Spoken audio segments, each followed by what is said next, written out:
There's many steps to making hanji. The first step is harvesting.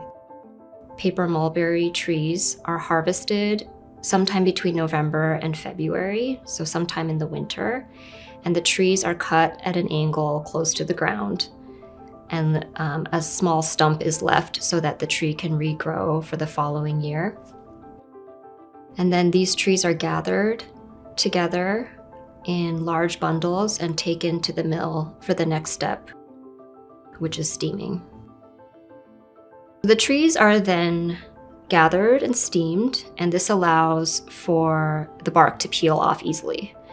And the inner cores are discarded while the bark is tied into bundles and then are dried in the sun. And this is known as black bark.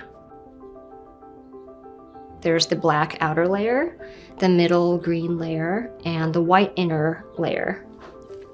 And this black bark is soaked, and then the outer two layers are scraped off by hand, leaving just the inner white layer. And this white layer is the main material of hanji. After scraping, the white bark hangs to dry until it's ready to be processed for cooking. The dried white bark is then weighed, rinsed, and prepared for cooking.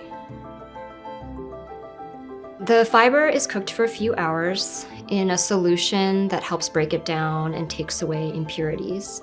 And traditionally, this solution was made by burning the stems of various plants and creating a wood ash lye.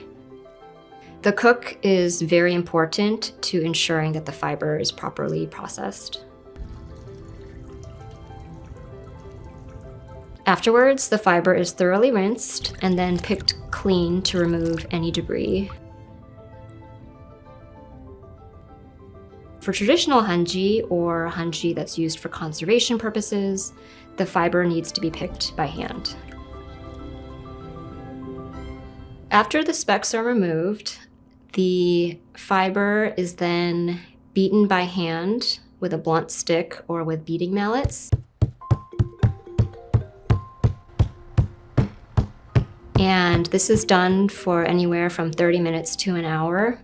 And this literally processes the fiber into a pulp. Finally, the vat is ready to be prepared with water and fiber, along with an additional raw material called formation aid. Formation aid is a viscous solution that gets added to the vat and slows down the drainage and allows for more even sheet formation. In Korea, natural formation aid comes from the roots of a plant called hwangchukgyu. And this is a big reason why hanji making traditionally happened in the winter, because this raw material is a natural material and would spoil in hot weather. Once the water, pulp, and formation aid is well mixed in the vat, the next step is finally sheet forming. And in Korea, the traditional method of sheet forming is called webaldugi, and this is with a single screen. And another name for this method is hullimdugi, which translates to flowing or spilling over. In this method, there's no frame. The slurry is scooped up and then moves from side to side. It's almost like the fibers are being woven together in multiple directions, resulting in a sheet that does not have a prominent grain direction. After a sheet is formed at the vat, it is couched or transferred onto a board. The papermaker then forms another sheet, and this time they flip the sheet around and then couch that second sheet directly on top of the first sheet. And these two sheets together form one single sheet of hanji, such that every sheet of hanji is 2-ply, or 2 layers.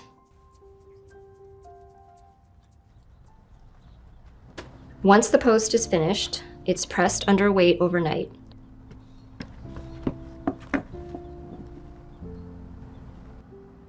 This pressing action strengthens and compresses the fibers.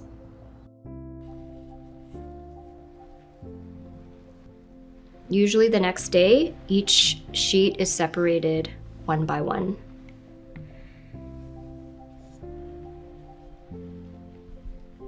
And these sheets are brushed onto a surface, traditionally a wooden panel. Here in Sacramento, the climate is pretty dry, so on a hot sunny day, paper dries a lot faster. One final step is called Tochim, which prevents excessive absorption, irregular ink spread, and pilling on the surface of the sheet. And it makes the sheet smooth, uniform, and lustrous. My hope is that people grow to appreciate this art form and to know that this is a really beautiful aspect of traditional Korean culture that I think should continue.